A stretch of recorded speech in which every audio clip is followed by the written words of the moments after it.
Hey.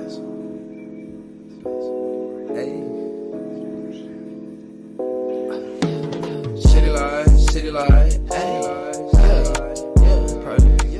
Sipping on some syrup, I feel Canadian. City light, hey. I might specify.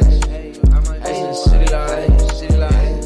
What is up, everybody? Welcome back to the City Life Project YouTube channel for yet another UFC picks and predictions video.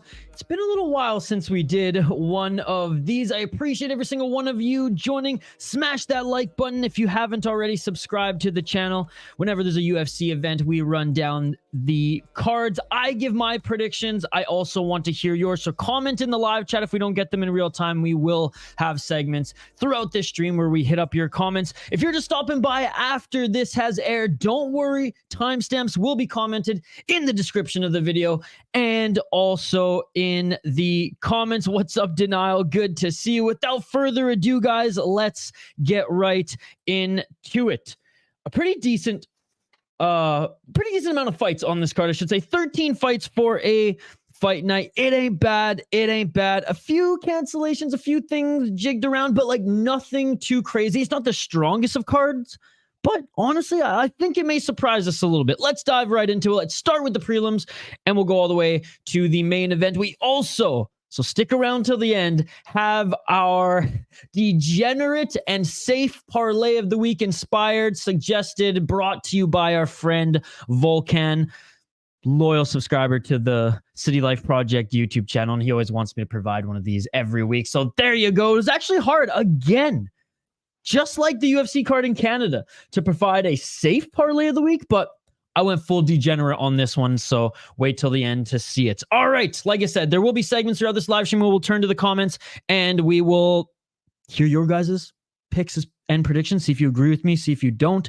Also, if you're watching this after days, please comment in the live chat because I want to hear from every single one of you. Let's start with the first matchup here. We get Thomas Peterson against Jamal Pogues. Now, I think the only redeeming quality of Jamal Pogues is that he is part of Joe Daddy Stevenson's Cobra Kai. Is there that many redeeming qualities of his opponent either? We'll just leave it at that. We'll just leave it at that. Thomas Peterson, the train, up against the Stormtrooper Jamal Pogues. Let's start with Thomas Peterson, 8-1 as a pro. He is 4-1 in his last 5 fights. Currently on a 3-fight win streak, and he is the favorite. 28 years old, by the way, favorite at -195. 8 KO TKO, 1 submission, 0 decision. Hey, that's what you want to see from a heavyweight, right? That's what you want to see from a heavyweight. 6-1 in the LFA, and he's 1-0 off Contender Series.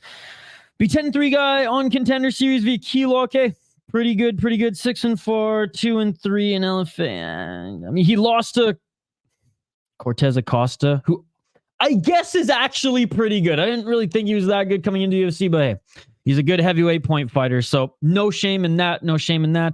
8-4, 1-1. I mean, hey, when you make your debut against, I know a guy with the losing record, 17-27, they've got some experience, I guess. Anyways, still a young fighter, literally at 28 years of age for a heavyweight. And I like how he has a lot of finishes on his career. Jamal Pogues, again, product of Joe Daddy Stevenson. Huge fan of him in the UFC when he was in the UFC. 2-time Ultimate Fighter contestant. People don't know that he was on the redemption season. 10-4 as a pro for Jamal Pogues. He is 3-2 in his last 5 fights. He's the +165 underdog. Also 28 years of age. He's out of Syndicate MMA. He trained before out of Syndicate MMA. 4 KO TKO, 1 submission, 5 decisions. He's 1-1 in the UFC, 1-1 in LFA, and 2-0 on Contender Series, 0-1 in Bellator. He lost to Mick Parkin in his last fight. What a boring ass fight that was. Before he beat Josh Parisian, beat Paulo Renato Jr. on Contender Series. He was a 10-1 guy respectively. And his last LFA fight, he beat a guy who was 7-2, lost to 5-0 guy, beat an 11-0 guy there as well. Honestly, he has some good wins on his resume. And a lot of amateur experience, which before I kind of did a deep dive into Jamal Pogues, I had no idea that he actually beat Jared Vandera on the regional scene and went 8-1. Having said all that, ladies and gentlemen, both of them aren't that great heavyweights. Okay, neither of them are good heavyweights. Heavyweight in the UFC is an absolute joke right now of a division. Hopefully one of these younger heavyweights develops and comes out and looks good and can actually make a run for it, because god damn, out of the, like, other than the top 5, why are we even wasting our time? This is why it's the first fight on the card. UFC heavyweights becoming women's MMA for betting. Let's be perfectly honest. My honest opinion, who cares? Who cares? First one to gas loses. I'm going with Thomas Peterson just because he's got 8 KO TKOs. He's never gone to decision. Yeah, Jamal Polk is decent boxing, but yeah, we'll go with the finisher. Locking it in. Next on the card, we have Markel Medeiros against Landon Quinones. Landon Quinones recently fought Nassourdine and then was on the Ultimate Fighter before then. He is 7-2-1 as a pro. He's 4-1 in his last 5 fights. Like I said, he lost his last fight to Nassourdine. He's going up against Medeiros, who is 8-1 as a pro, 5-0 in his last 5 fights. Quinones, 5 KO TKOs, 1 submission, 1 decision. I like that. 0-1 in the UFC, 1 draw in Bellator.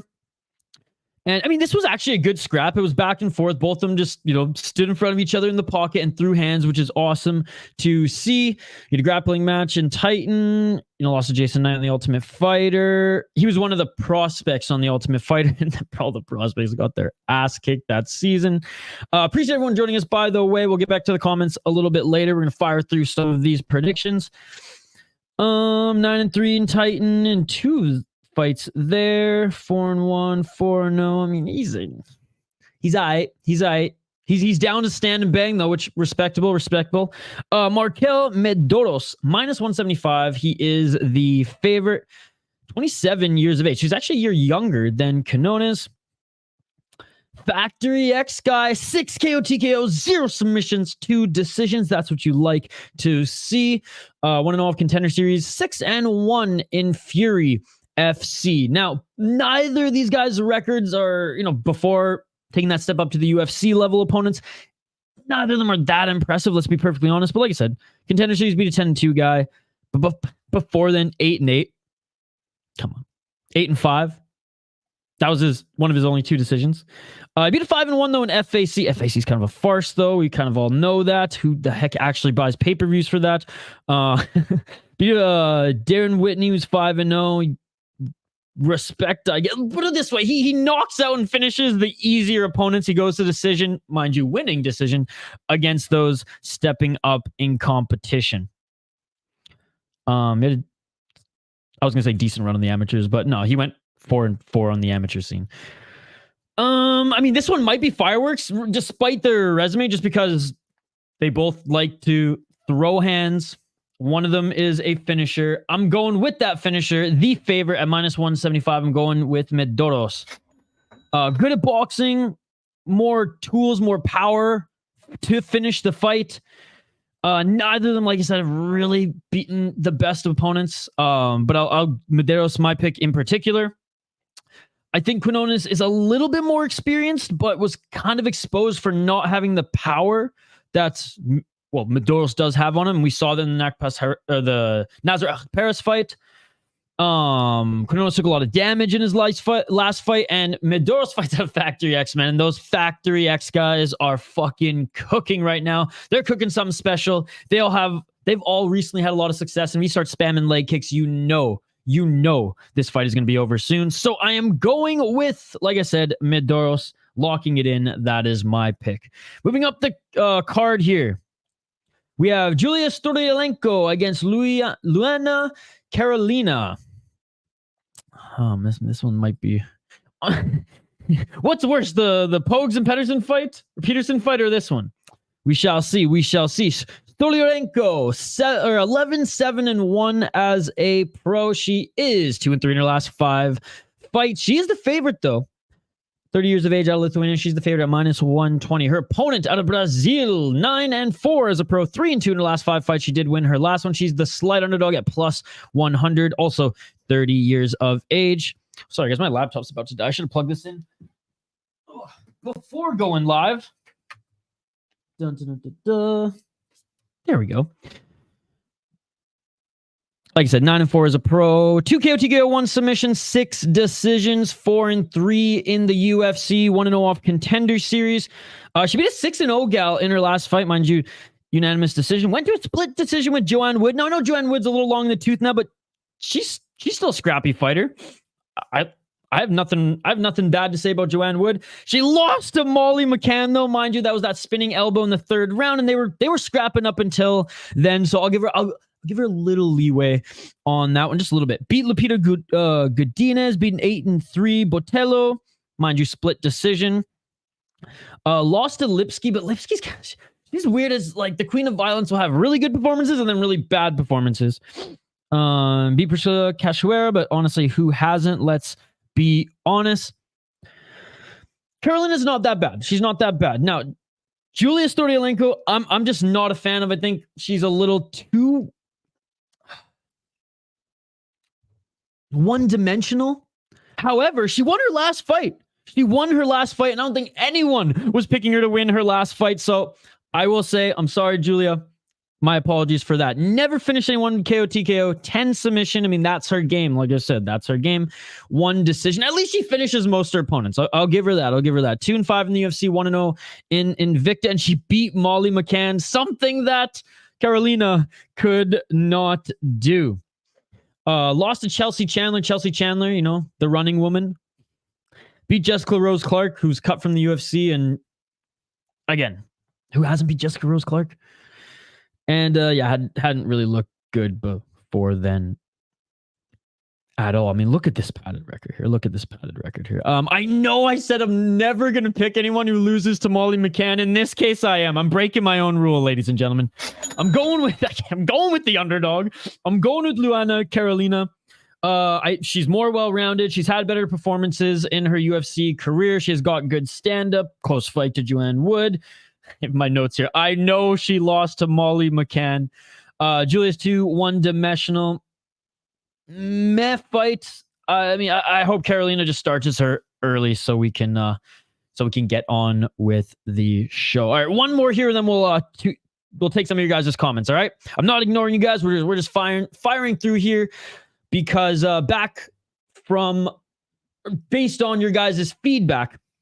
You guys don't want 3-hour predictions videos, especially the majority of you who watch these after they're live. So I'll hang out with you guys after we get through these and, in between a chunk of them. Appreciate all you who are joining. Blake Bilder versus Jeong Lee, ladies and gentlemen. This one's taking place at featherweight. Blake Bilder, 8-1-1. Jeong Lee, the Korean Tiger, against El Animo. This is both a matchup in the cage and with the nicknames.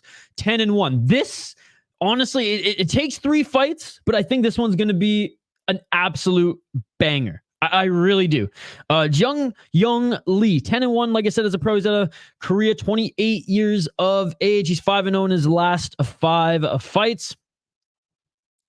4 KO, TKO, 3 submissions, 3 decisions, 1-0 in the UFC, 7-1 in the Korean promotion Road FC. He beat Yissa in his last fight and a very respectable opponent, 23-3 split decision. I do think it was the right decision. I rewatched the fight earlier today. Before then, 8-3, 7-0, 8-4. Now, I know some of these guys on a road to FC anyways have crushed a lot of cans throughout their career. Shout out to Jubilee. But these guys are actually decent opponents. Road FC, you either fighting someone high skill level like you, or you're crushing a complete can. Look, it's not the highest level of promotion, but it is where he developed. And honestly, it's not super padded. 8-4 guy, 4-2, 19-3. Like, at least these aren't 500 fighters that he is fighting. Except for this one, 1-6. But hey, 2-0, I'll give him a break. And he went 3-0 on the amateur. His opponent, Blake Bilder, fun guy to watch, man. Fun guy to watch. 33 years of age, 4-1 in his last 5 fights. Former Cage Fury FC champion. 1 KO, TKO, 4 submission, 3 decisions, 1-1 in the UFC, and he did win off Contender Series. Lost to Kyle Nelson, Canada, in his last fight. It was a good scrap between them. I think it was the right decision. Although, like, Bilder wasn't completely outclassed in that one at all. Beat Shane Young, who hasn't. Alex Morgan, 11-4 guy in Contender Series. And if you look at his cage for UFC, I mean, record, honestly, he didn't beat the worst guys. I mean, this is LXF where he crushed a complete can there. But again, 2-0-1, just like his opponent. I'm not going to judge him for that. Had a good run on the amateur scene, going undefeated 7-0. I am going with the favorite on this one. I am going Jeong Lee at -130. Bilder's good. Okay, I have that in my notes. Bilder's good. Do not get me wrong. If anything, Bilder might be more well-rounded in MMA, but he made Shane Young look good, man. And that's concerning. And yeah, he had a good scrap against Kyle Nelson. I love Kyle Nelson. Oh, Canada just seems like an awesome dude as well, but we aren't judging guys on their personality here and if they're a good dude or not. If you want to climb the rankings, if you want to beat some of these younger killers coming over from Asia, you have to be able to take out the Kyle Nelsons of the world, all right? And he couldn't take him out. He went close decision against him. I do think Jeong Lee is way more dangerous on the feet. His last 4 wins were against legit guys. Yiza in particular, who's coming back on road to road to UFC.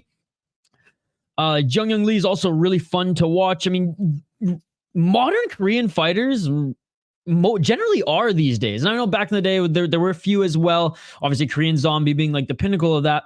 But it just seems more and more in one championship with Kwon Won Il.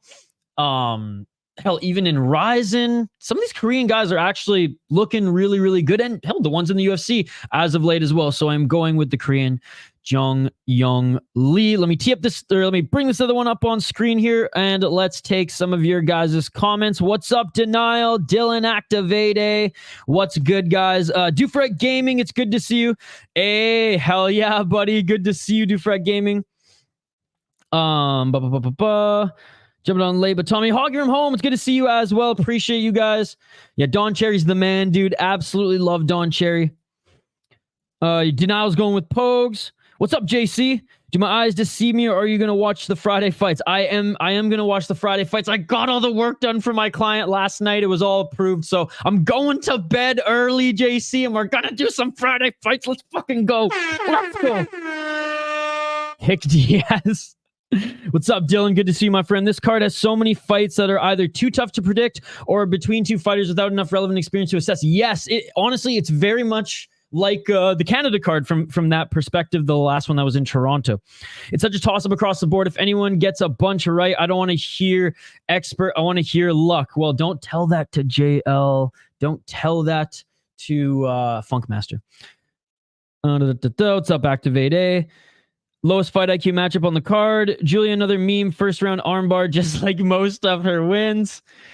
There was my pick, but I don't see him putting away Canonis early. If Nasrat couldn't bury Canonis across 3 rounds, I doubt Medeiros will walk out decisively finishing. Yeah, but Nasrat Haqparas doesn't have the power, right? He's a good volume boxer. Now, again, because of the guys that Medeiros has beaten, it's hard to say that he has that power. He might just be at a Nasrat Haqparas level. We'll see. Gilbert, one trick pony submission, a great Activate A. One trick pony, but pretty good trick. I'd like to beat JRC Boons.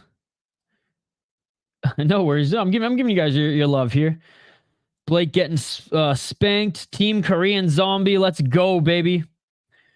Yeah, good enough to beat Carolina, who's just an unathletic, slow, smooth brain fighter, in my opinion. Smashing Jessica Rose Clark sounds good in theory, but she would definitely be a nightmarish person to date beyond one night. Smash. Yeah, credit stage 5 cleaner. Yeah, she is beautiful. I'll give her that. She is beautiful. The tattoos and Harley, badass woman, big old legs. Checks all the boxes for me. They always been good, but UFC been horrible scouters. Hoggy from home. Question: what do you think of the Lindholm and Kuzmenko trade? I think it was a good trade for the Vancouver Canucks. I'm a fan of Kuzmenko, so I'm sad in that sense, but I think the Canucks are doing good things. Hey, Matt Arts, good to see you too, buddy. Thank you so much. And guys, I posted the streaming schedule for exclusive members in the Discord and on the community tab. We have a full weekend of streams starting tomorrow, head to toe. Already told my boss, already told the clients, I ain't doing any revisions if you contact me tomorrow because it's a big streaming weekend. Let's go, baby. That shit beautiful than a motherfucking. A little concerning that Jeong Lee has less than 4 total rounds of cage time since November 2018. Yeah, I'm interested to see him get dragged into deep water, but it's because he just starches his opponents. Hey, appreciate it, Matt. Appreciate it. Yeah, smash that like button. Oh, you're a biatch. I first quickly glanced at it, and I thought you said, or give him Bitcoin. I don't know. I don't know how good Bitcoin's doing these days, but I'll accept it all, ladies and gentlemen. I will accept it all. But those likes in particular. Appreciate you guys joining. Appreciate it. All right, let's get to this next matchup. We'll get through a few more of them, and we'll get back to your guys' comments. Again, really appreciate you guys joining live. We'll stay on a little bit to hang out after this, but got some feedback where it's like, no, we like the streams. We like interacting in bunches, but we don't like 3 hours and it taking 2 hours for you to get through the card. And fair enough, to be honest. Not a fan of that either. So let's fire through some more of these, ladies and gentlemen. Themba Gorimbo against Pete Rodriguez. We got Dead Game against The Answer. It's 2 good monikers going up against each other as well. Pete Rodriguez, who I know he was a fill-in for this one. I don't remember how short notice it was for him, but Gorimbo was supposed to, who the heck was he supposed to fight? He was supposed to fight, yes, Kiefer Crosby originally. So again, I would have known. I looked it up just quickly, like a couple Google searches, and couldn't see that it was like, this week or anything, or last week or anything like that. But again, wasn't Gorimbo's original opponent. Just keep that in mind. Pete Rodriguez, 5-1 as a pro. Very new to mixed martial arts, 27 years of age, training out of O'Malley's gym, the MMA lab in Arizona. Themba Gorimbo, the man that The Rock bought a freaking house for, 11-4 as a pro, 3-2 in his last 5 fights, but win 1, lose 1, win 1, lose 1. He is the moderate favorite. Again, probably because of the inexperience of Pete Rodriguez and him not being his original opponent, him taking it on relative short notice. Pete Rodriguez, an excellent striker. He likes taking out his opponents in the first round. 5 wins, 5 knockouts, ladies and gentlemen. 1-1 in the UFC, and he came out of Icon fighting Jorge Masvidal's promotion. God, his record is so bad, dude. And again, I hate judging him because you beat a 5-1 guy when you're 3-0. Good on you, buddy. You knock him out in the first round, but Jack Della Maddalena absolutely humbled him, which, again, that was such a mismatch. And he went up against Mike Jackson. How the hell did Mike Jackson even get another fight in 2022 in the UFC? Absolutely insane. Absolutely insane. Did have a good amateur career, though, going 7-2. But look at all this. Second round, first round. Like, he finishes his guys early. He's not been dragged into deep water. Themba Gorimbo, 33 years of age. Oh, he's out of South Africa. Fought in EFC. Now he's with MMA Masters. Decent gym. 1 KOT go, 6 submissions, 4 decisions, 1-1 in the UFC, 8-2 in EFC. Beat Takashi Sato in his last fight. Lost AJ Fletcher. Yeah, his record's okay. I mean, EFC beating some decent guys. 6-0, 10-5, 7-5 when he was 4-0. I mean, I'm not super high on Gorimbo, but I do think if he survives the first round, he is going to win this fight. Like I said, Pete Rodriguez has never been dragged into deep water. However, this is actually a decent. This is decent if you want to bet first round finish. You want to sprinkle a little something on that. I mean, this is the guy to do it. A guy who starts his guys in the first round, and well, I imagine he's going to gas second and third. I haven't really seen him fight there yet. Where Gorimbo, good cardio, he's in good shape. He'll definitely be able to continue to make it a fight in the second and third. So I'm playing it safe on this one. I am going with Gorimbo. However, I might drop a little sum on Pete Rodriguez first round knockout. All right, next, let's go to Charles Johnson in a G, against Azat Maksum. Now, Charles Johnson in a G decent grappler. I mean, he kind of, you know what he kind of reminds me of his fighting style is that of like a Jared Gordon. Like, he's not bad. He's just not good. You know what I mean?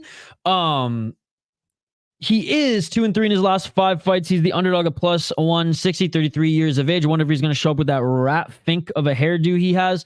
Going up against the undefeated Azat Maksum, who is out of Octagon with a C. Not his entire fighting career, but as of late, undefeated, ladies and gentlemen, at 29 years of age. 5 KO, TKO, 6 submissions, 5 decisions. 1-0 in the UFC, 8-0, like I said, in Octagon, and 3-0 in Zek.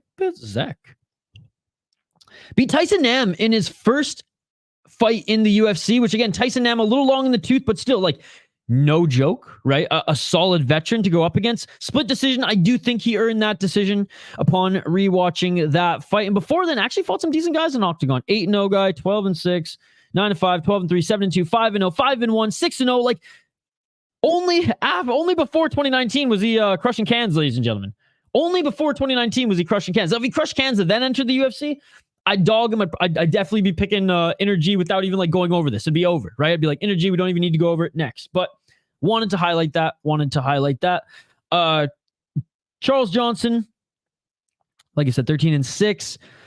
All over the place where he trains. 5 KO, TKO, 4 submission.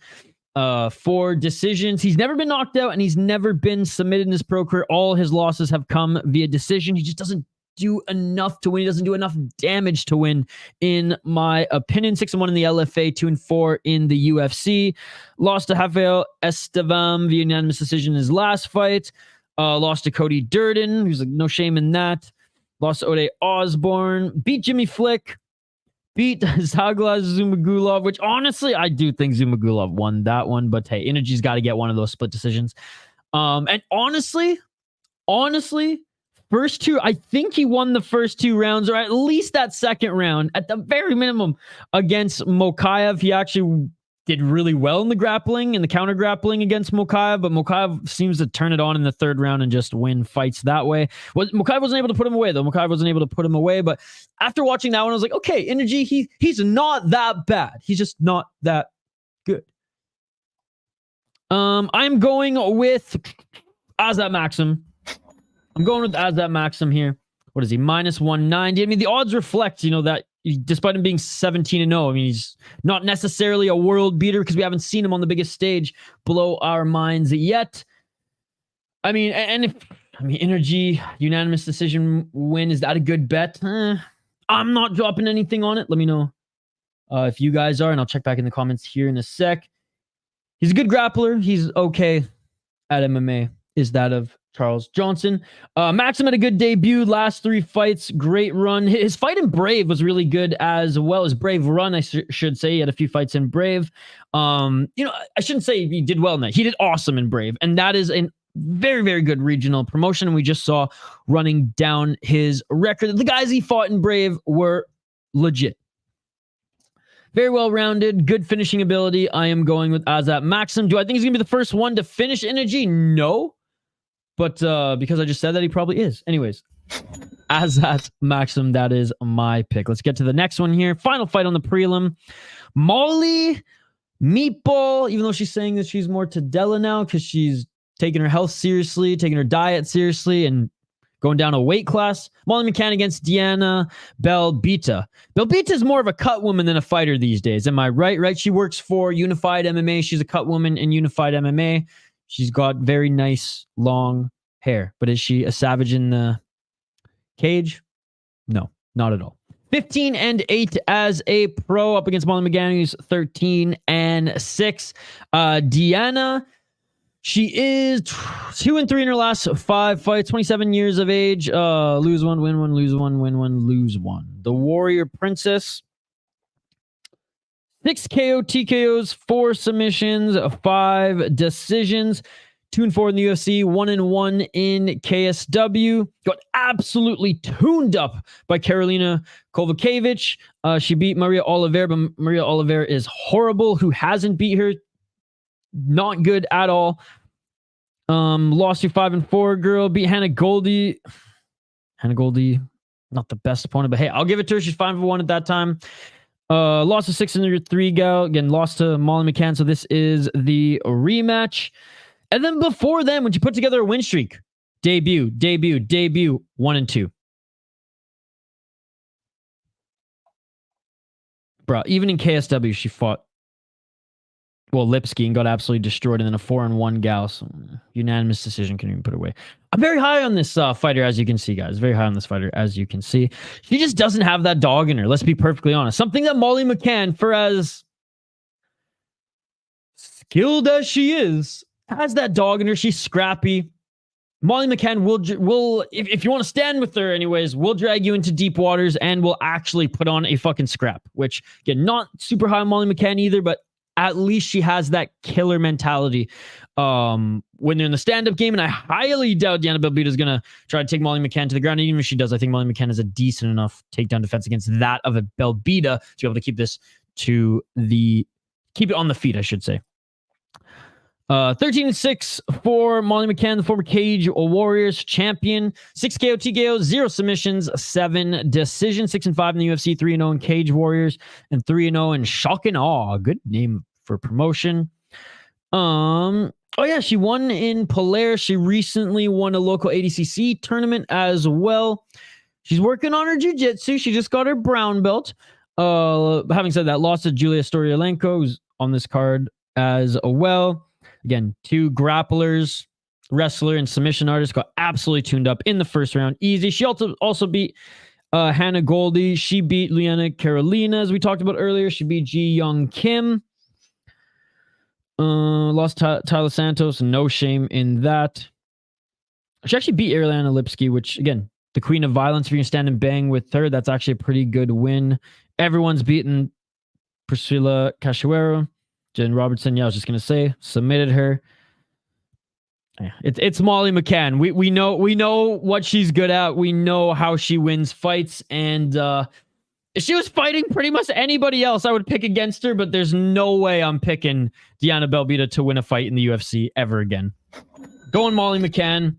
Diana was actually saying she was gonna retire before Molly McCann or walk away from fighting, right? Before Molly McCann's name and that contract hit her desk, she wanted to get that win back, or that loss back, I guess. She wanted to win that fight, get that loss back. So that's the reason why she took this fight. Her record's pretty padded, and she doesn't have a lot of power, despite having some KO TKOs on her record. I think they're just going to stand and scrap in the middle, and Molly will beat her up on the feet. Neither of them are very good, but Molly at least has got that dog in her, so we're going Molly McCann on this one. First fight on the main card, we got Gilbert Urbina against Charles Radtke. Gilbert Urbina, the RJV bad boy, against Chuck Buffalo. Great nickname.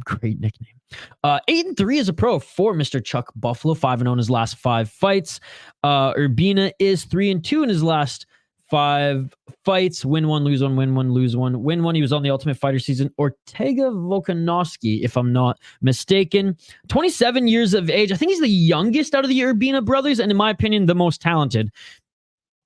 Not even close. The Salem, Wisconsin native, though, Mr. Chuck Buffalo. Let's take a look at his career. 3 KO, 2 KO, 2 submissions, 3 decisions.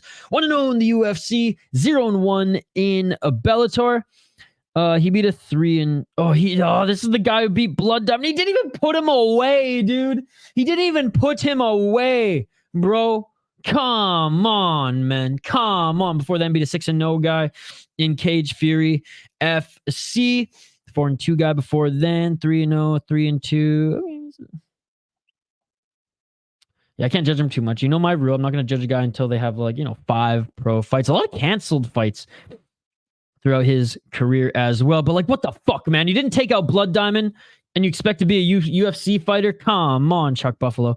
Anyways, looking at his opponent, Gilbert Urbina, who is the slight favorite at -165. Honestly, I would have him a little bit more, but that's just me. 7-2 as a pro, and his only 2 losses, ladies and gentlemen. Brian Battle, again, as a pro, he lost to Trayshawn Gore. Yeah, that's right. Trayshawn Gore beat him on the Ultimate Fighter. His only pro losses were to Brian Battle and Sean Brady. No fucking shame in there. Brian Battle is actually, he's good. he's a good fighter. He's a good roster fighter on the UFC. And Sean Brady, I mean, ranked guy in his division, right? Who just pulled out of his fight, if I'm not mistaken, Denial. I saw that in the Discord. He beat Orion Corset in his last fight, an 8-1 guy. And it was a beautiful finish. It was a beautiful finish, by the way. 2 KO, TKOs, 2 submissions, 3 decisions. Pretty well-rounded. 1-1 in the UFC, 1-1 off LFA. And the guys he beat on the regional scene weren't actually that bad either. 7-3 guy, 5-0, 2-1 when he was 3-0. I'm not really going to judge him for these ones because get under 4 or 5 pro fights. He's well-rounded. He's a good striker. He's got decent takedown defense. I'm going 100% Gilbert Urbina. Look, as much as I love the Chuck Buffalo's nickname, he's not that good, man. Locking it in for Urbina. What else do I have in my notes here? Pathetic, disgraceful performance against Blood Diamond by Radtke. How the heck can I pick this guy to win? Urbina's nothing special, but he's not bad, and he's still young enough where, okay, you know, maybe he actually becomes, you know, the level of like a Brian Battle in the UFC, or, you know, a little above that as well. Good record, still young, well-rounded, only lost to 2 really good opponents as a pro, and beautiful finish in his last UFC fight. The best of the Urbina brothers, we're going with Gilbert. All right, before we get to this next one, let's get back to the comments here, guys. Let's get back to the comments. Yo, what's up, Lush? Good to see you, buddy. JD's here as well. Good to see you guys. Diego, what's up, Diego? Hockey, we're talking about MMA right now. Would you do Zadorov, Mikhaev, and Pokozum? No, absolutely not.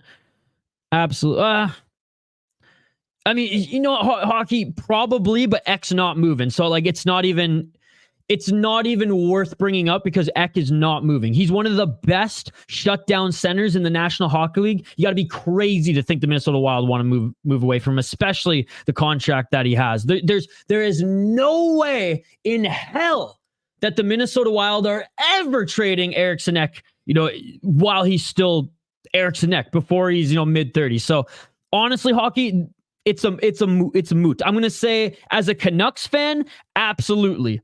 But it's moot to bring it up because they will never, ever move him.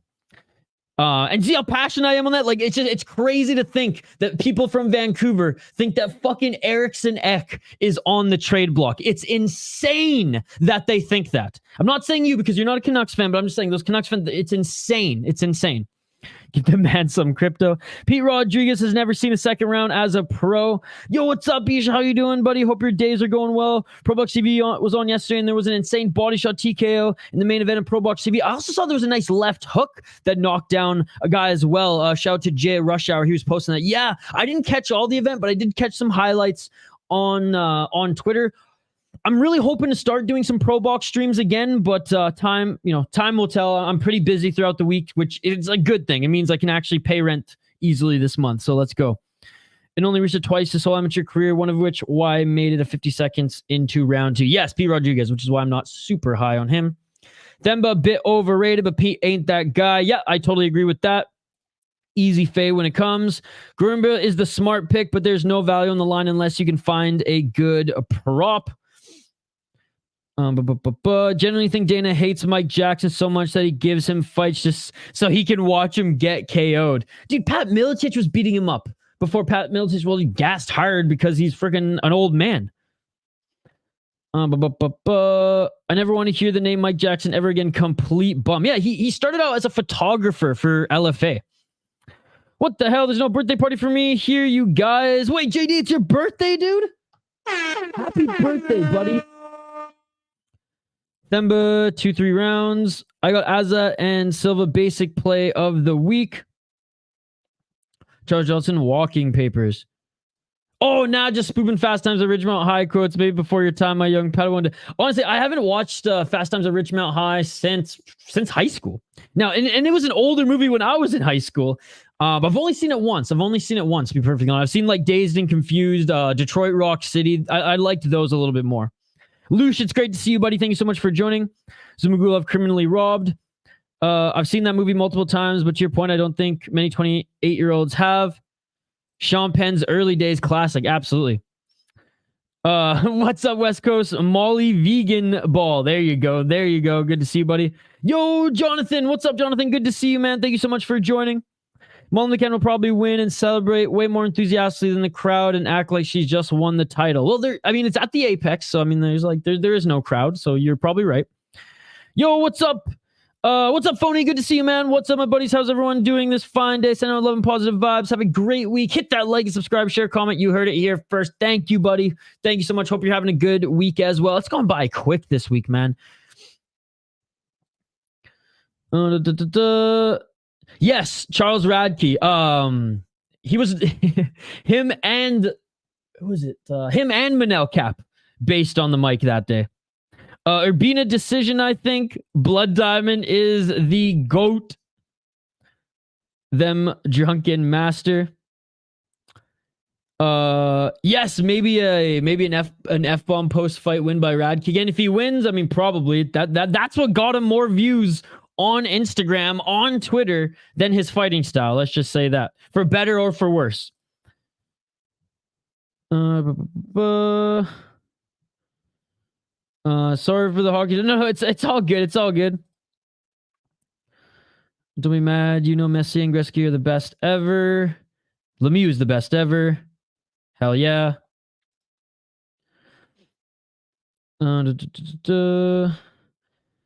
Peace out, guys. I'll see you tomorrow.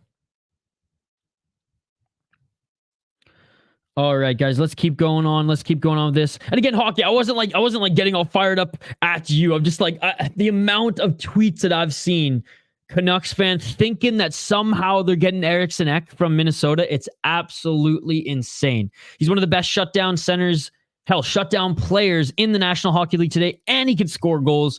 And he's only $5.5 million a cap hit. Absolutely insane. Absolutely insane. There's no way the Minnesota Wild are ever parting from him until he's an old man or being held together by glue in his mid-30s. Let's be honest. Okay, guys, let's continue to run down this card. Appreciate every single one of you who are joining. Again, smash that like button if you haven't already. And for those who are just joining the stream, I will post timestamps to every breakdown, to every pick of mine throughout this card after this is posted. All right, we have Aliaskhab Khizriev against Makhmud Muradov. 26-8 as a pro. He is 3-2 in his last 5 fights out of Uzbekistan. He's the underdog at plus 165. Both of them are 33 years of age. Khizriev 14-0. He is undefeated, ladies and gentlemen. Undefeated. I don't know if you guys saw this, though. He absolutely blew up like a beluga since his last win. Like I didn't watch his presser. I watched a few of them on like whatever it was, whatever the outlet Morgan works for now. I forget what it is, MMA something or other. But anyways, aren't they all MMA something or other? I just don't watch Junkie anymore because what they did to John Morgan. So fuck them. But anyways. I was watching some of the press conferences, didn't catch his, but I was reading a couple months ago that he absolutely went ham on the Burgas after his last fight and was a heavyweight. I have no idea how he got back down to middleweight here, and I'm very interested to see if he makes weight because, oh my goodness, did he ever blow up between his last fight. And I'm not the only one saying it. I think there was... which breakdown? It was either MMA Gurus or someone else's breakdowns, because I like listening to all the other MMA YouTubers or a chunk of their breakdowns as well. They even mentioned it too. One of them, I think it was Guru. I don't remember. Sounds like something Guru would mention. So, but yeah, my goodness. So I'm interested to see if he actually makes weight. But he is a talented grappler, regardless. I ain't fat shaming anybody. I'm just pointing it out that like if he's not a light heavyweight, if this is still a middleweight fight. Just keep that in mind. Keep that in mind. Muradov, let's take a look at him. 17 KOTGOs, 3 submissions, 6 decisions. He's 4-2 in the UFC, 8-1 in XFN, and 1-2 in MMA Arena, 3-0 in Night of Warriors.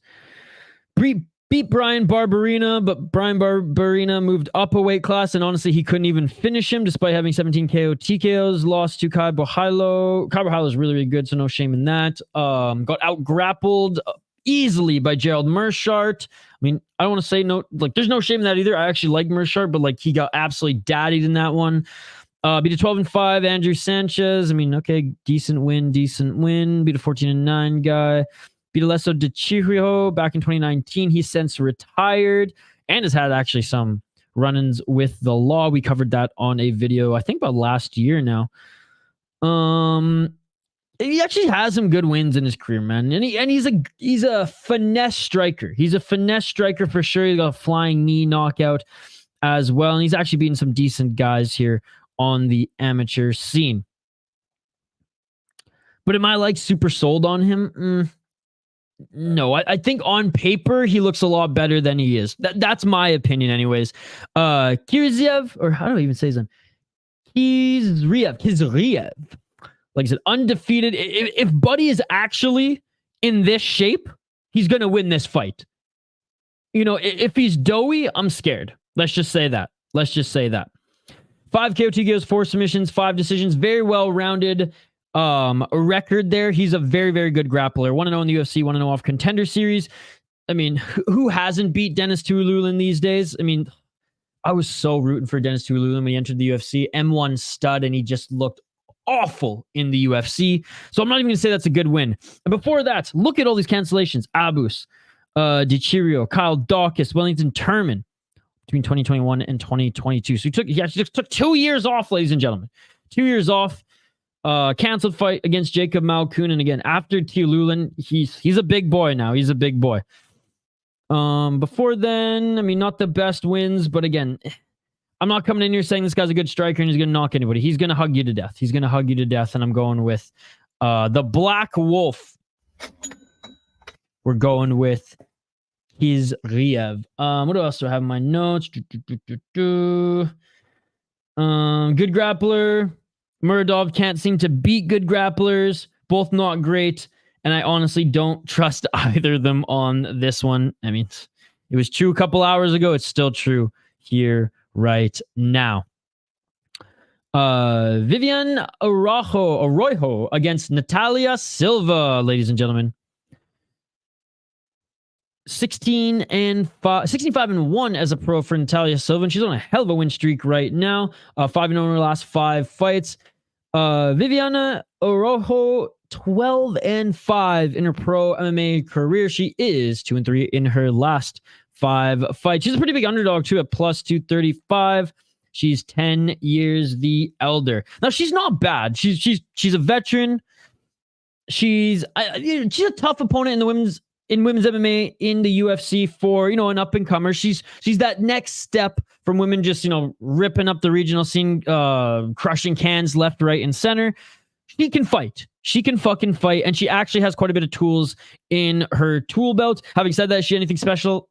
No, she's good. She's not great. 3 KO TKO, 4 submissions, 5 decisions, 6-4 in the UFC. She's been in the UFC since 2019. Beat Jennifer Maia in her last fight. Again, decent win. Lost to Amanda Ribas, Alexa Grasso. No shame in either of those.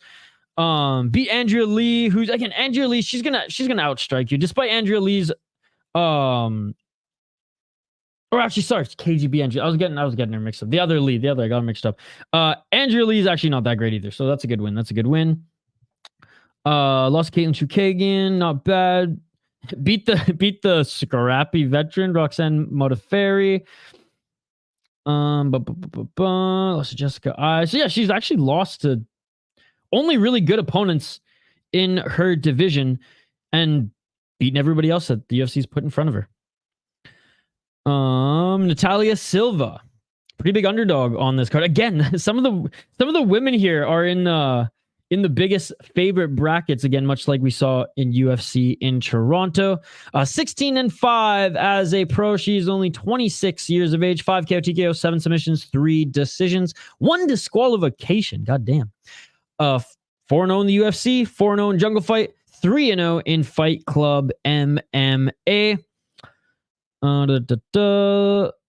Also beat Andrea Lee. Beat a 9-4 gal, 6-0 and 7-1. Oh yeah, she absolutely pieced up Jasmine Vicious, who, again, good fighter in her division, respectively, as well. I will say this about Silva: she beat a 10-5 gal, big whoop. She crushed some fucking cans in Jungle Fight. But upon getting to the UFC, rose to the task. And that's why I am picking her. I think she'll rise to this task as well. I think she understands the assignment. Do I think she beats Araujo by submission or knockout? No. I think this one goes the distance, and I think Natália Silva clearly wins a unanimous decision, but I think Araujo will have moments that are challenging for the young Silva. Like I said, 10 years younger. She's got the youth factor on her side. 4-0 in the UFC, but padded record on the way up. Araujo's good, decent fights in the UFC, and only really lost to the good opponents in her division. Honestly, this might be a good fight. This actually might be a good scrap. So, yeah, I'm going with Silva. All right, featured a fight on the card here. We got Randy Rude Boy Brown against Muslim Salikhov. Now, this is a rebooked fight. They were supposed to fight a couple months ago. The King of Kung Fu, man, he's getting up there in age. 39 years of age. Up against a 33-year-old Randy Brown. I mean, Randy Brown's getting up there in age too, man. I remember when Randy Brown was a young cat coming into the UFC.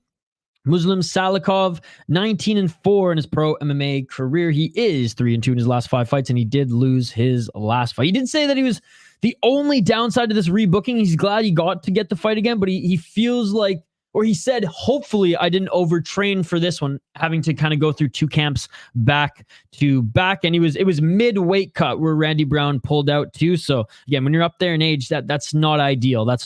You want everything to go smooth. Randy Brown, we'll start with him. 17-5. Respectable 4-1 in his last 5 fights. He did win his last fight upon coming off a loss to Jack Della Maddalena, who starched him very, very early. I believe that was in Australia.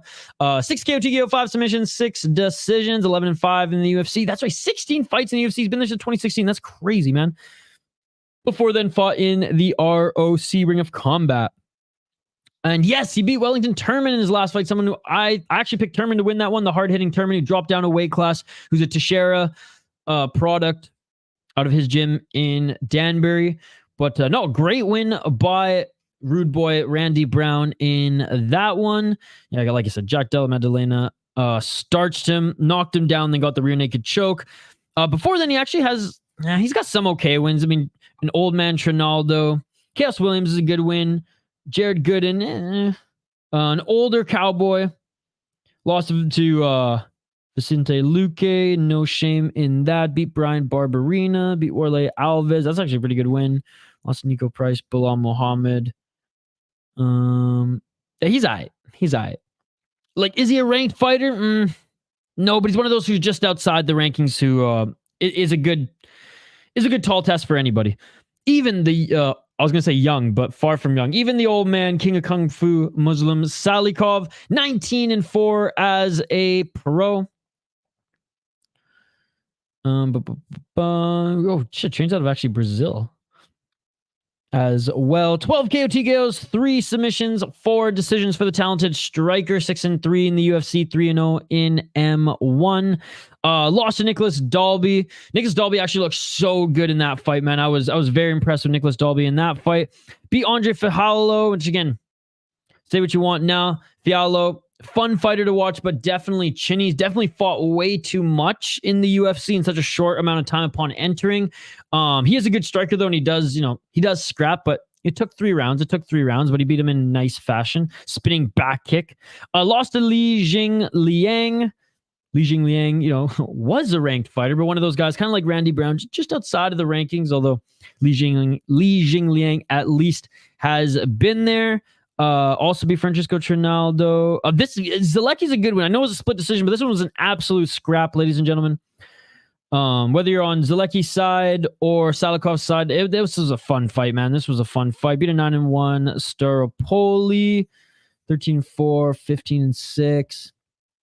Man, that's crazy. He's been in the UFC since 2017. Wow. Oh man. For me, I think this is the biggest risk of the night for me. And I might be just going with like not even nostalgia, but I'm just a fan of Salikhov, so that might be getting in the way here. And I've never been sold on Randy Brown, even at this stage in his career, where like I gave him his flowers there. I said, like, you're a good roster guy in the UFC, right outside the ranking kind of guy. Maybe we'll enter the rankings, kind of like Li Jingliang did at one point. But yeah, I'm rolling the dice on this one. I'm going with Salikhov. He is the underdog at plus 195. I mean, look, old age might catch up to him here. He might gas hard. He might not be able to put away Randy Brown like he's put away guys in the past. Randy Brown is obviously taller and lankier than him as well. So that distance that Salikhov likes to control, I mean, he's not going to have a chance. Well, he'll have a chance, but it's not going to be easy for him in this one. So I even say my nose. This is a risky pick, starting to show his age, but I never thought Randy was that great. Randy's also, he's a little chinny, but he is well-rounded. Salikhov is a way better striker. He's got decent takedown defense. He's got good clinch work, but again, against a guy like Randy Brown, who's so tall and lanky, I don't know if his clinch work is going to be something that he relies on. Overall, Salikhov is a more dangerous finisher on the feet. I'm risking this pick. You guys probably shouldn't. That's all I'm going to say.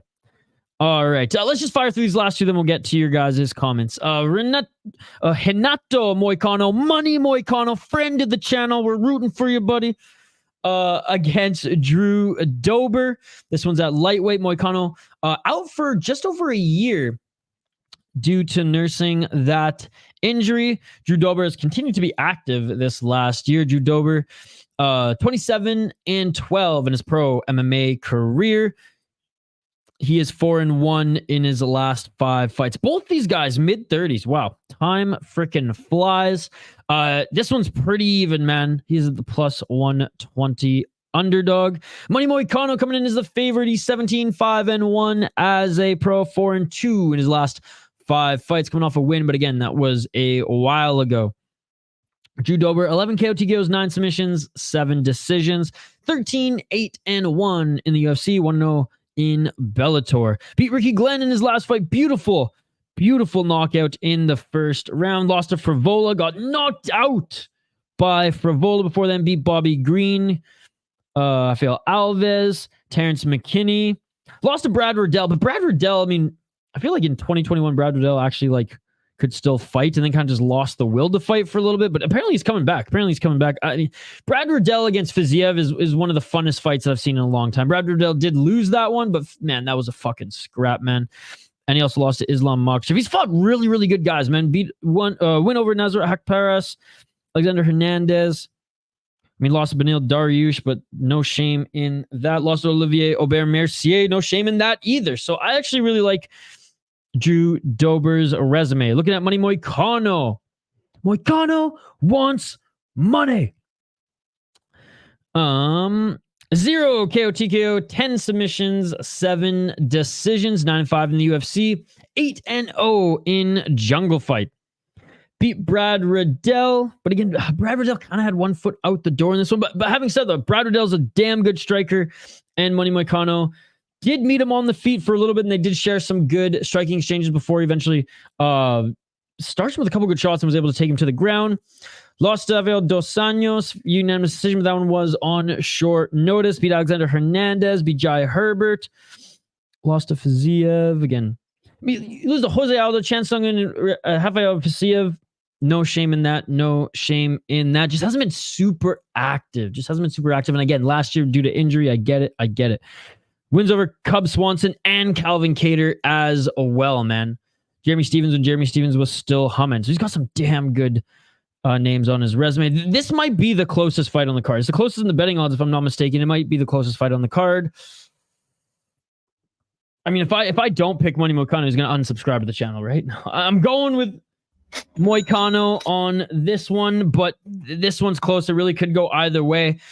Both these guys are going to have to fight smart because they're both dangerous. Now, Dober more dangerous on the feet, Moicano more dangerous on the ground, but they're both well-rounded, okay? I know Moicano's more the jiu-jitsu ace. I get it. He's Brazilian, but Drew Dober's no slouch there. We went over his submissions, but yeah, I'm going with Moicano. That's fine. I have in my notes. Yeah, closest fight on the card. Moicano more well-rounded, but doesn't have the power that Dober has, in my opinion. He's been out for a while. Dober has some great wins, and the ring rust from Moicano. Again, I don't think Moicano would fight if he wasn't ready to go, if he wasn't completely healthy, as far as, nursing his, it was his knee, if I'm not mistaken. But, I mean, we'll see. He's that much of a veteran where ring rust might not even be a thing, because you're getting reps with really, really good guys at American Top Team anyways. But it's just something to note. Dober has the power advantage. Money has a little bit more tools, despite Dober being no slouch on the ground. And Dober's good at making adjustments mid-fight as well. So, yeah, going with Money Moicano on this one. All right, main event of the evening. And honestly, guys, I was surprised that he was the underdog. I honestly thought the odds would be flipped. Now, maybe I'm crazy for thinking that. And maybe I'm crazy for not being sold on Imavov yet. Je suis désolé to tout le monde en France and everyone who supports Imavov. I'm sorry. I just don't see what you guys see. Do I think he's a bad fighter? Absolutely not. Absolutely not. 100% should be ranked, okay? And we'll get into it here, but I'm surprised that Dolidze is the underdog. So you better believe I already sprinkled on that sucker just in case it evens out by Saturday. Nassourdine Imavov, the Russian sniper, despite being Francais. 27 years of age, a lot younger than 35-year-old Dolidze. Man, I mean, where did time go? Dolidze's 35 now. It's crazy, but he doesn't fight like he's 35. He ain't no old man Dolidze yet. All right. Imavov 12-4-0. Accidental clash of heads. Was this no contest? Lots of Sean Strickland. Sean Strickland fought that on short notice and was on a 3-fight win streak before that. So 3-1-1 in his last 5 fights. He's out of the MMA Factory in France. 5 KO TKO, 4 submissions, 3 decisions. Never been knocked out. Only been submitted once. Lost decision 3 times. 4-2-1 in his UFC career. He was supposed to fight Ikram Aliaskhab in this last fight. Again, no contest against Chris Curtis due to the clash of heads. Was supposed to actually fight Kelvin Gastelum in that one. Lost Sean Strickland. Sean Strickland took that fight on short notice. Beat Joaquin Buckley. Beat Edmund Shabazian. Beat Ian Hennish. Do any of these wins really, really impress you? I mean, for me, no. And he lost to Phil Hawes, dude. He lost to Phil Hawes. He couldn't even knock out Phil Hawes. I mean, come on. Before that, no, he did beat Jordan Williams, 9-3. And he had some good wins in Eris, City Cage. Definitely not Devil's Cage, I'll tell you that much. He's got good footwork. I'll give him that. He's a good striker. He's got really good takedown defense and actually has decent grappling, as he was able to take down Chris Curtis, something no one else in the UFC was able to do. Roman Dolidze, though, 12-2 as a pro, 4-1 in his last 5 fights. Yeah, he lost his last one against Marvin Vettori, but honestly, I've watched that fight 4 times. It could go either way. We, the people, won that fight because both of those guys just stood in the pocket and just fucking went to town. It was gorgeous. Oh, I'm getting pumped just thinking about it. I'm going to watch it after this again. It's that good of a fight. I could watch that fight 1,000 times and still be entertained. It was an amazing fight. Probably just because of the leg kicks is why Dolidze lost, I guess, at the end of the day, but it could go either way. It was an absolute scrap. It was fucking beautiful. The Georgian, like I said, 12-2, 7 KO TKOs, 3 submissions, 2 decisions, 6-2 in the UFC. Pretty active in the UFC as well. 5-0 in World Warriors Fighting Championship. Jared Cannonier fight canceled. Derek Brunson fight canceled because Derek Brunson hiding in the PFL. And the Marvin Vettori fight could have been a victory. And if it was, he's skipping Imavov. You know, he's in Imavov's place for title contention, 100%.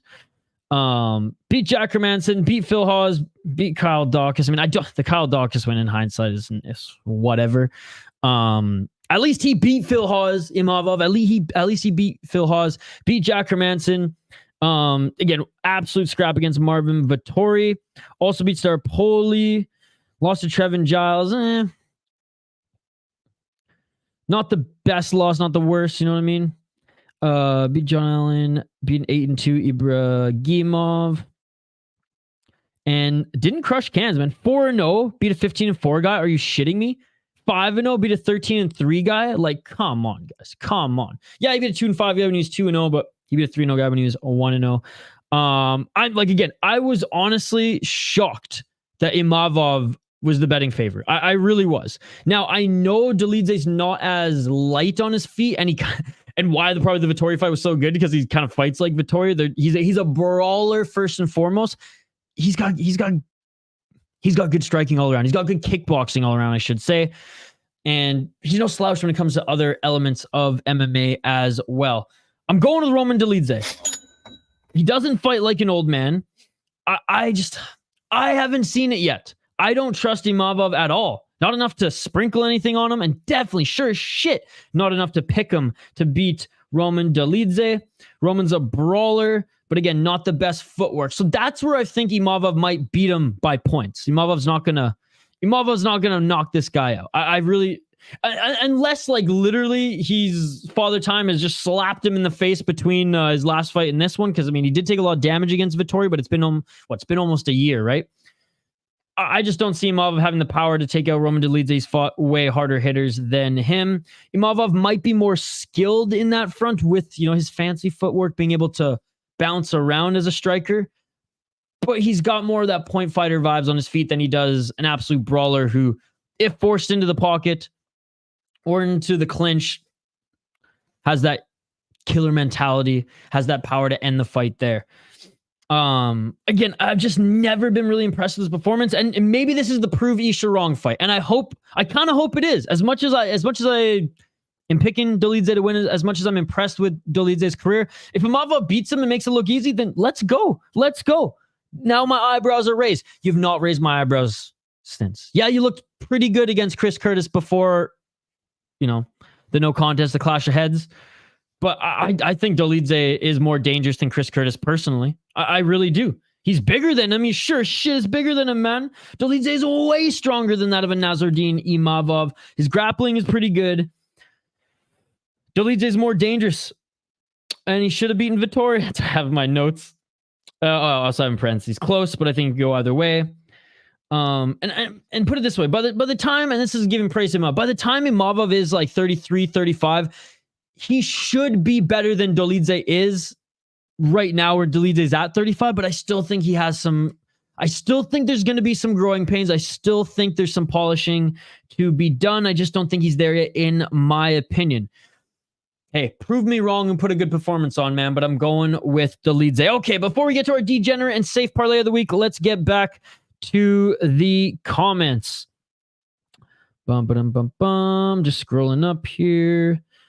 Making sure I don't miss anybody. I want to say what's up to everyone. The Black Wolf. Muradov TKO round 3. Fatty gonna gas out. What's up, sis? Good to see you. Mikey P just tuning in. What's up, Mikey P? Interesting card. Could see Blake Bilder, Makhmud, Muradov, Muslim, Salikhov, Drew Dober, and Roman Dolidze winning, all underdogs. Yeah, it's kind of like that Toronto one. It's hard to predict. Look at them odds for the Jasmine fight. Salikhov, Dober, Dolidze parlay is a whopping, wow, 1,858. I think there's some real value in taking a small stake on Araujo at plus 235. Her win over Maya in her last fight looked really good, and Silva's only other quality win besides Jasmine was Andrea Lee. No, that's true. Good point. I think Thomas Peterson and Azat Maksum are locks. Yeah, I got both of those guys as well. Yeah, who Araujo also beat. Muslim Tapology picture looks like he took it in 1890s. I mean, he's that old, bro. He's that old. Thomas Peterson is soft and don't have the dog in him. Fiallo just fought too much and wants to put on a show, but he's not top 10. Salikhov 100. Jack Della kids going at it. Surprise Brown is a minus 235 favorite. I think this fight could be a pick'em, and I wouldn't double take at it. Peterson is going to ground and pound Pogues the whole fight. Yeah, honestly, I haven't looked into it too much. I just saw the tweet that it wasn't happening, and Poirier doing Poirier things again. Oh, they told me about it. They announced it, but I never signed the contract. Oh, and it's back on again. There you go. So like I said, Poirier doing Poirier things, man. Yep, Brady's back. He retired, I think, like a year and a half ago to take some time away from the sport. Just go back to Thailand, train Muay Thai, and hang out with his family. What's up, Anthony? Good to see you, my man. Mr. Ganskow. I just want it to be a banger. Big fan of both guys' money and the Crimson Chin. Moicano only lost to the best, but now he's the fucking best. Fun fact, Randy Brown hasn't been finished in every loss he has, except for one, which was versus none other than the Discord meme king himself, Bilal. Remember the decision, Mohammed. Where's JL at? He's probably oiling himself up like Dana White here in that. But yo, what's up, Hank? Good to see you. Dober's manifesting his destiny. He's just gonna have a long day going through this chat. If Dober doesn't get sub, Moicano's done. Money Moicano, KO, TKO in the second. Damn, son. He'll be happy to hear that. Dober's only been subbed in the UFC by Islam. Yeah, he's good at adjusting on the fly. Moicano getting KO'd. Sorry, Dober has good ground and cracks, but he's our boy. Moicano finished Brad Riddell. Riddell beat Drew Dober via unanimous decision. Not sure how much value to attribute to the fact, but it's worth mentioning. No, fair enough. MMA math is crazy. Imavov decision easy. See, I don't know. I need him to prove it to me. I'm not that impressed by his performance. He's never had a KO in his career. MMA math don't work. That said, I will take Dober because I always take Dober. Imavov is going to piece Dolidze up on the feet. Drew's punchable face will change that. Moicano's not KOing Dober, no chance. Dolidze so sloppy. It's a fight, so there's always a chance. Dolidze hug Loriano Strapoli to death. He's a nobody. I love Dolidze personally. I don't know. Again, you clearly didn't watch the Vettori fight, Phony. You clearly didn't watch the Vettori fight. For someone who loves violence, I'm very surprised with that you're not a Dolidze fan. Would you bet on that? Bet on Dolidze? I dropped a little sum on. I saw he was the under. I said all right. I saw he was the underdog, and I dropped a little sum on him. Phony's got Imavov. Taking Moicano to get his first ever KO TKO over Drew Crimson Chin Dober is lunacy. Remember Sean versus Imavov was short notice at 205. Yep, Sean came in at short notice and beat Imavov. It wasn't the other way around. It was Sean came in on, what was it, a week or two's notice. Imavov's overrated. Dober literally has 4 chins, yeah, and heavyweight legs.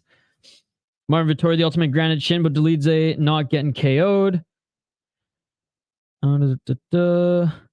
Dober wins by getting punched in the face until the other guy's tired. Unless it's Frivola, then he gets knocked the fuck out.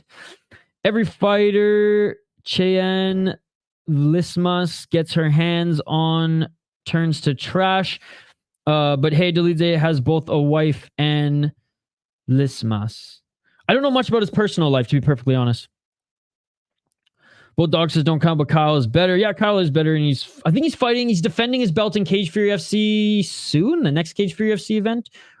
I don't know. He's just not UFC caliber, in my opinion. Dober's a tough son of a bitch, but he has great striking. No, he's good. He's good, man. He's good. He puts people away. Dober has crazy hands. Trash defense, though. Moicano doesn't have a chance. Oh, I definitely think he has a chance, and so does Vegas. Dolidze is a beast. Dolidze calves sliced Hermanson and used it to finish him via ground and pound. Imavov, by comparison, lost to Phil Hawes. But I love money. Dolidze is a problem on the ground. Broke Hawes' knee too.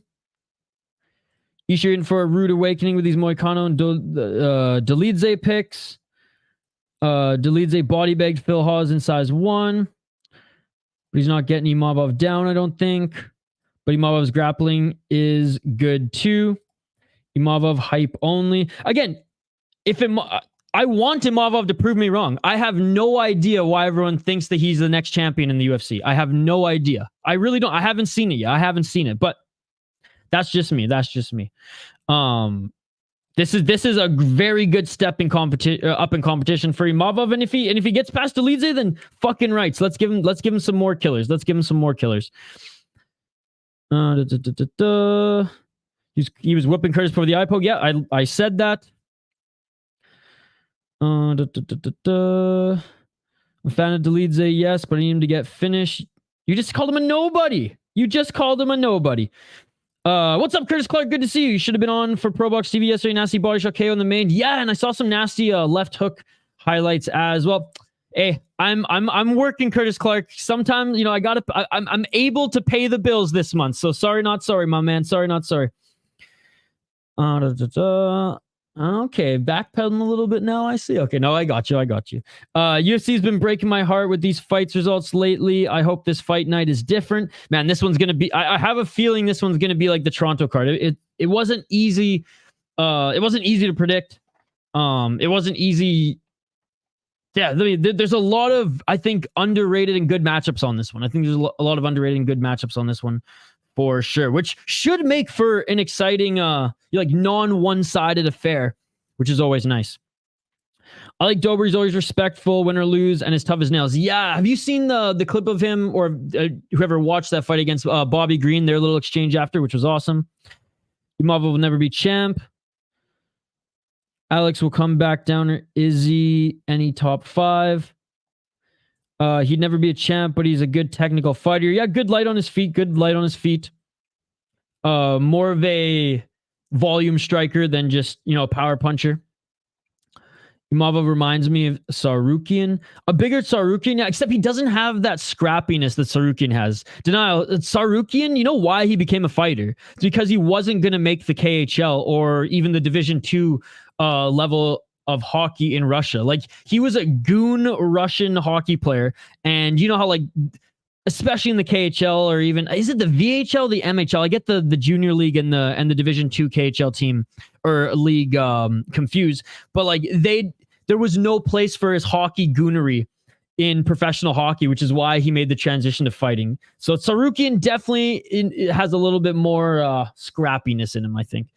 Dober is a certified man of the people, absolutely. Tsarukyan way better than Imavov. I mean, it's potato. They're in completely different divisions, but yes, agreed. All my homies love Drew Dober. Islam don't want that rematch. He had nothing on him. I think I like Drew Dober. I think Islam still probably beats him. But it was a good fight. Drew Dober's a family man, sweetheart. I want him to break in the top 10. Dober's like me. I can see him chilling the projects, star smoking some sour. I don't know what's staircase. Never knew that, but dope actually. Just their style, kind of reflective in my opinion. Getting that pass, if you know what I mean. I got you. It was Jelani gave me the pass, but I was like, that ain't gonna happen. Even my cousin gave me the pass. He's a shade darker than brown. Let's just say that. And I haven't even seen the sunlight. I've been working so much. I mean, I don't even look brown these days. I'm the whitest brown dude in my family, both figuratively and literally right now. I don't picture Drew Dober in that setting at all. Moicano calling the guru a fat piece of shit was the most off-cut comment I've seen from a streamer. Was it like with some heat, or weren't they joshing back and forth? Because I mean, I would have seen the guru retaliate if there was like some real hate between them. But yeah, big shout out to Money Moicano. And I didn't pick him just because I joked. I didn't pick him just because he's a subscriber to the channel and a supporter of the City Life Project YouTube channel. We're supporters of him. I just think he's gonna win this one. I really do. I like Drew Dober. And I think that one, didn't I say that was that's the closest matchup on the fight or on the card, in my opinion. Yeah. Oh, dude. Alex Morono is another good fighter, cut from the Drew Dober cloth. Dude, Alex Morono is one of my favorite fighters, who's not ranked. Absolutely love Alex Morono. Guru Leader rated him and sent him a super chat, and then Moicano said, fat motherfucker out of the blue. Oh, shit. Oh, man. Shout out to Moicano, man. His streams are awesome. I'm not one to. I'm not a consumer of like stream content. Every now and then I'll jump in Rigos. I'll jump in James Lynch. I'll jump in Moicano's to say what's up. Moicano's is actually like pretty damn entertaining. I do like that. I mean, Rigo's entertaining when he's just fucking screaming about some random shit. That makes me chuckle. The Guru's live chat, it's just not for me. I consume Guru's breakdown videos and things like that. That's what I like from his channel.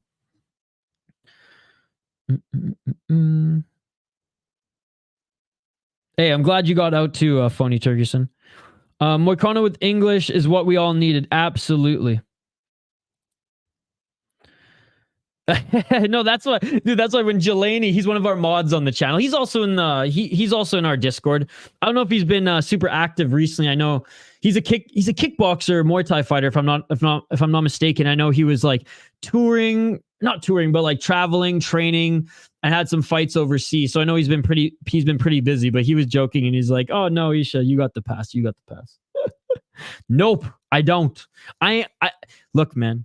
I've done the 20. Well, I haven't done the 23andMe, but I've gone back and looked at my history.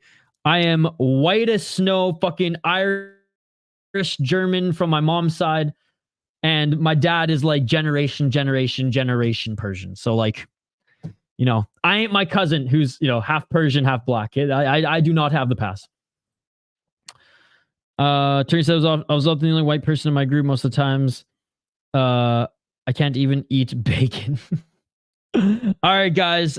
We got through the comments. I love it. I love your guys' opinions too. Hope you guys who are betting win some money. And let's get into the degenerate and safe parlay of the week. Look, come on, UFC. We need more I can't believe I'm saying this, but for the degenerate and safe parlay, for the sake of this show, for the sake of this live stream, come on, UFC, give us some more degenerate plays, give us some more safe picks moving forward. I can't believe I'm complaining about a card that has a lot of like fun, even fights on it. Let's start with the degenerate parlay of the week. We're going with Julia Stodyalenko, Diana Belbiţă, and Charles Radtke. That is my degenerate parlay of the week. I was going to put Pete Rodriguez on it, but this is why I'm not, because the safe parlay, Natália Silva, Azat Maksum, and Themba Gorimbo. That's why. Because Themba Gorimbo's on the safe. That's why I didn't put Pete Rodriguez. But again, this week, the degenerate and the safe, they're neither full degenerate. They're neither full safe. You know what I mean? It's not as fun when the card is a pretty even card with some good matchups, or some equal matchups, I should say. But again, degenerate safe parlay of the week is brought to you by our friend Volcan. Thank you so much for introducing that segment. Guru is a lowbrow surf. He provides zero relevant, valuable content. Yeah, but he rated the channel, and his chat and himself hooked me with like $200 in about 5 minutes. So I will be forever grateful for the Guru. Here, let me show you. Actually, I made a little clip video for it. I do think his breakdowns are good. Again, I'm not a MMA drama content kind of guy like JL is. So like I don't watch his drama videos or whatever. And I'm not here to convince anybody that the Guru is good or not good. If he's not your flavor, he's not your flavor. I do think he's got a good eye for the sport, though. I really do. For being a guy who doesn't train too much or at all. What do you say? He got like he did karate or judo when he was younger. Did a little bit of wrestling. I think for people who are just YouTubers, for just MMA YouTubers, I do think he has a pretty good eye for the sport. And his prediction percentage, though I know it's a lot of luck. I hate to say this, Dan Hardy, but it was better than Dan Hardy's. But here's the video of the Guru, and shout out Who was it? Was it MMA Picks Daily? I think it was. Shout out to MMA Picks Daily who got the guru to raid our stream here. Yes, Hank. See you at the fights. Funny saying a lot of Muslims. That's why with the no pork. Mostly Albanian, Arab, Palestinians. Hank the Tank wants money. I want Themba Gorimbo to do well. Can't wait for the Radtke post-fight speech. You guys think he learned his lesson? Yeah, so Glory starts back early March with the start of the heavyweight Grand Prix, and Ryzen has, in I think 2 weeks, there's a Ryzen card. Not next weekend, but the weekend after, and then 2 weeks after that is another landmark. So they actually removed the 46 card, and they're doing a landmark 8 and 9. So 2 cage Ryzen events back to back. It's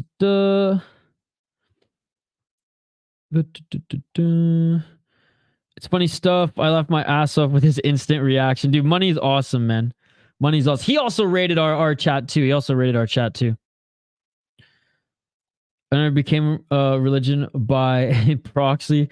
Me neither. My whole family was religious, and I'm the black sheep of the family. Or the white sheep of the family. I'm the whitest brown dude in my family for sure. Who else loves Ryzen and Glory the best and one following? Absolutely. You know me. Betting against Radtke is a win-win. If I win the bet, I get money. If I lose, then I get Radtke a post-fight disaster speech as a consolation prize. Absolutely. Well, guys, that's going to do it. Ryzen of the Grayson promotion outside the UFC. Let's go! That's going to do it for our predictions video here today. Guys, check out the schedule. I'm going to bring it on screen. I'll do it. I know I said I was on my way. I still am on my way. I don't know why this is the first thing. It's supposed to be the last thing I looked on YouTube, but go subscribe to my boy Fourth Line Voice. This is literally the best YouTube channel on the planet. How many videos do I have? 2,400 hockey fight videos. You cannot get any better than that. You cannot get any better than this, ladies and gentlemen. 2,400 videos of fucking violence. Pure violence, only hockey fight. Shout out to my boy Darren. Fourth Line Voice podcast, Fourth Line Voice YouTube channel. Fucking love Darren. I mean, he's old school. He doesn't even watch hockey these days because it's for the puss. And I agree. Although fighting is up 40% this year. Thank God. Gary's not cracking down on it this year. But anyways, there's a little tangent I went on. All right, tomorrow. Starting fucking early, bro. We're starting early tomorrow, but that's okay. Daylight savings is coming back soon, and we'll be back to a 7:30 start for me, which is a lot better. But one Friday fights 50 tomorrow. It's an early start, probably the first hour or two. We go full ASMR, and then we'll be back talking in full range. As I'm pretty sure my roommates each are going to be up around 7:30 tomorrow. So yeah, the first hour and a half. It'll be a full-on ASMR stream, but then we'll get back into me hooting and hollering by the time it's around 8 or 9 o'clock my time. For the first time in a while, we are back. BKFC 57. They say it's a pay-per-view. BKFC, don't fuck with me. I still pay you every month to get your pay-per-views, so this better fall under that category. But yeah, back for BKFC. It's been a little while since we've done BKFC, so excited to cover that. Just pure violence tomorrow. One Friday fights and BKFC. And then whatever is left, and we've done this a few times where we haven't caught the whole Lux show, but we'll probably catch the last 3 fights of Lux Fight League, a very underrated small promotion in Mexico. Always some good scraps, man. Always some good scraps. I very much love supporting Lux. Huge cage as well in Lux. Saturday, if I'm not completely sleep deprived, coming on Friday, we're going to do a little RWS because it is a good card. Now, I'm probably not going to do the prelims, so I'll probably be on around 8:30 Central, so like 9:30 Eastern for that one. But we'll do a little RWS, and we got UFC, Road to UFC. Only 3 or 4 fights for Road to UFC, as one of them was canceled. And then Sunday, I'm going out for lunch, so I probably won't start exactly at 6 p.m. Eastern. Maybe half an hour into this. But we will be doing Fury Challenger Series. Maybe I will start on time, but I do have lunch plans. Going out for chicken wings with some friends and some beers. So once I'm going to have the stream up early in the morning. So when I'm back, I can just sign on and we'll do that. If you guys want, there are a lot more fights. Tomorrow night, there is a really good promotion out of Canada as well. And I think Saturday night, in addition to Lux, there's some boxing and another MMA promotion, full schedule. I linked here because some people were asking for it for Kaposa. Okay, that's it. Anyways, so yeah, that's it for the predictions videos. Let me know your predictions in the comments, guys. Like and subscribe. We'll take the last comments here. I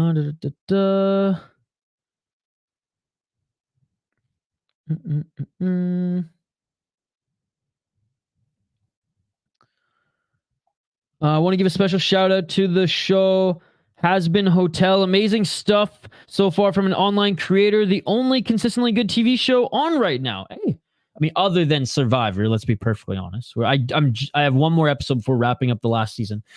I'm a degenerate. You guys are degenerate when it comes to MMA gambling. I'm a degenerate when it comes to Survivor gambling. I have lost more money than I've won betting on Survivor, but my friend's mom, she's got the fucking magic touch. She will make huge futures bets by just watching the first episode of the show, and she's won like a couple grand doing that. She has a formula.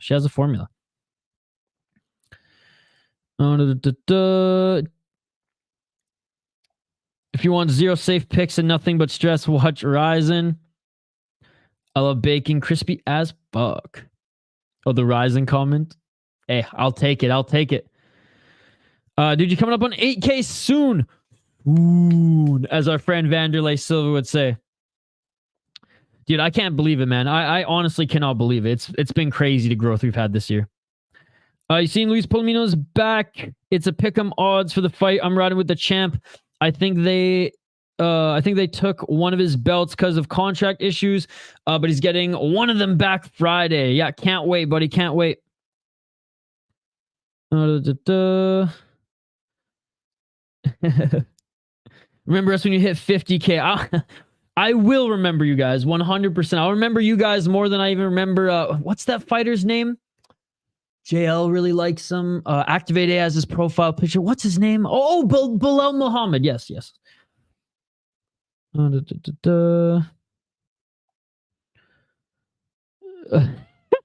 Denial on Dylan.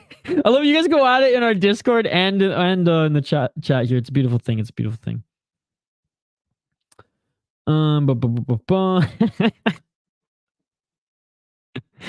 that a cartoon? Good night, peeps. See you soon, big boy. Good night, buddy. Thank you so much for joining.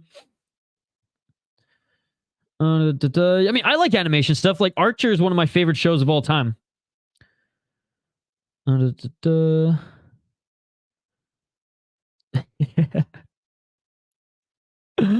Oh my god. All right, guys. After party in Discord, as Dylan and Denial will say, I'm sure the Discord will start. I'm sure I'm going to get some notifications from you guys continuing this conversation there. But thank you to everyone who watched this live. Thank you, everybody, for the comments here. Thank you all who tuned in after this was posted. If you're just tuning in right now, I will add timestamps in about probably like 20 minutes or so. Take a quick little dinner break, and then we'll be back to post timestamps after this has processed. And yeah, can't wait to see you guys tomorrow morning. Can't wait to see you guys on Saturday for the UFC. Smash that like button, subscribe to the channel, ring that bell for notifications so you never miss an upload, so you never miss a live stream.